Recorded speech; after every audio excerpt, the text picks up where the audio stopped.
आप सुन रहे हैं गांव की बातें पंकज जीना के साथ। सुन ले दगड़िया बात सुनी जा तू मेरी।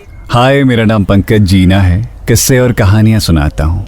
आज मैं आपको सुनाने जा रहा हूँ सरूली चाची और अस्पताल, जिसे लिखा है कैली ने। 2 दिनों से बारिशें लगातार हो रही थी। चौमास का महीना चल रहा था। मैंने छज्जे से बाहर देखा। अभी बारिश थोड़ी देर के लिए थमी हुई थी। ईजा ने जैसे ही देखा विदा हो गया। उसने गोरू के गोद जाकर छोटे मोटे काम निपटा दिए। मैंने भी आंगन में भराए पानी को फावड़े से हटा दिया।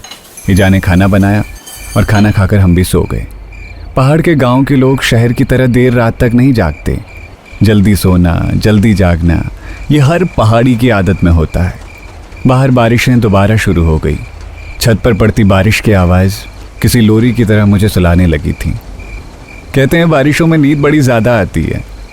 मैं गहरी नींद में था, शायद कोई सपना देख रहा था।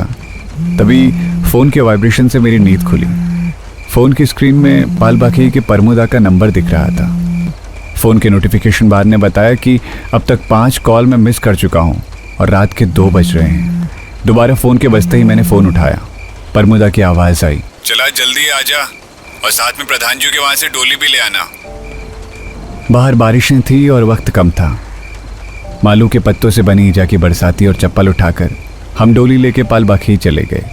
वहाँ सरूली चाची बेहोश पड़ी थी। पूछने पर आमा लोगों ने बताया, अरे अचानक पेट में दर्द बता रही थी, उसके बाद बेसुध जैसी हो गई। हमने डोली कस ली थी।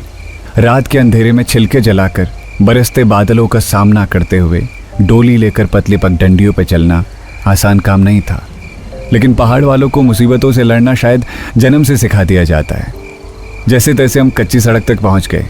पक्की सड़क में पहुंचने में अभी भी वक्त था।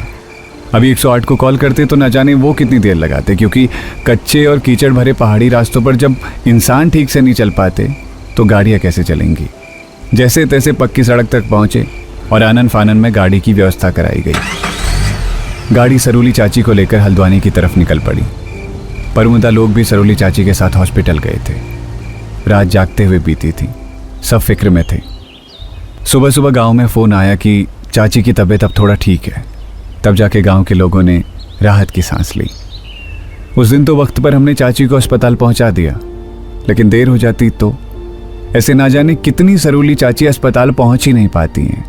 बड़ी आसानी से कुछ लोग कह देते हैं पहाड़ के लोग पहाड़ छोड़कर जा रहे हैं, पर असल बात यही है कि अब भी चौमास की बरसात में कौन सा पहाड़ दरक जाए नहीं मालूम होता है।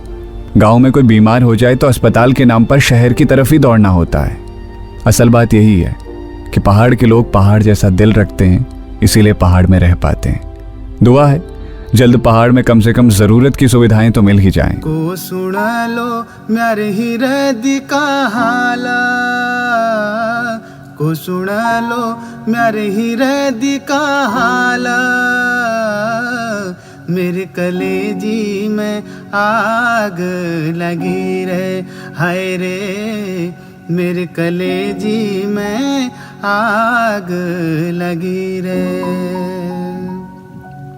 मडुआ का धुस जसो जली रछ छाती, म्या नमक जला दिए देवी थन बाती। मडुआ का धुस जसो जली रछ छाती, देवी थन जला दिए म्या नमक बाती। को सुना लो म्यारे हिरदी का हाला है, मेरे कलेजी में आग लगी रे, हाय रे मेरे कलेजी में आग लगी रे।